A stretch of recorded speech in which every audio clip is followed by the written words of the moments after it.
I'm delighted to be here this morning. I am going to do a talk for you on our slippery mother tongue, a light history of English.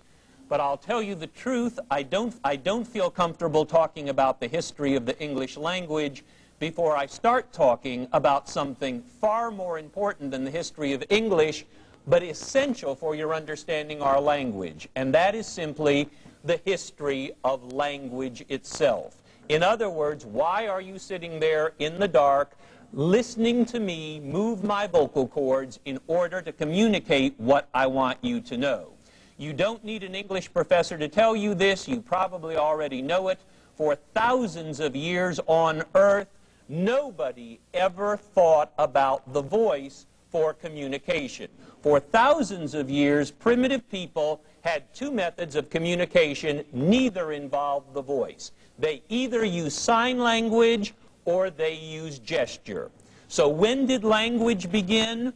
Linguists tell us that language on Earth began 250,000 years ago, and by coincidence, I think it was November 2nd, well, maybe not, but around 250,000 years ago, give or take a year, language began when people figured out that there were two sounds they could automatically make from their mouth that began our language. They could either blow air out of their mouth like this, which gives them what we call today the W, or they could put their vocal cords together and hum, which is our letter M. Linguists say it is not a coincidence today that the symbol for the W is this, and the symbol for the M is the same symbol upside down. They want us to believe that the two first sounds, the same symbol up and down that we made, were the W and the M. So does language begin at this point? No, because as I need not tell you, you really can't have a good conversation using just a W and an M. We needed to expand. We did expand, linguists say, when people figured out that they could make sounds by imitating the sounds they heard in nature in their mouth.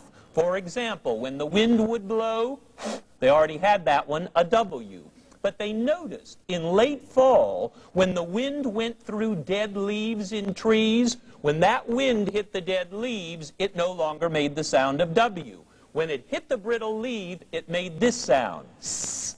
And so people figured out a way to put their teeth, mouth, and tongue in the perfect position to imitate the sound, and so they could do S, which is S. But as you know, we have 26 basic sounds, most languages do, that we consider our alphabet. Primitive people were lazy. They were not going to put their lips, teeth, and tongue in 26 different positions to give us what we have as our 26 sounds unless they couldn't find a shortcut. They did find a shortcut. We are still using it today. The way language evolved was this. If people wanted to make an S, they did this. S. But a very clever primitive person figured out that if you hummed when you made an S, it wasn't an S. If you hum when you make an S, you do this. Z.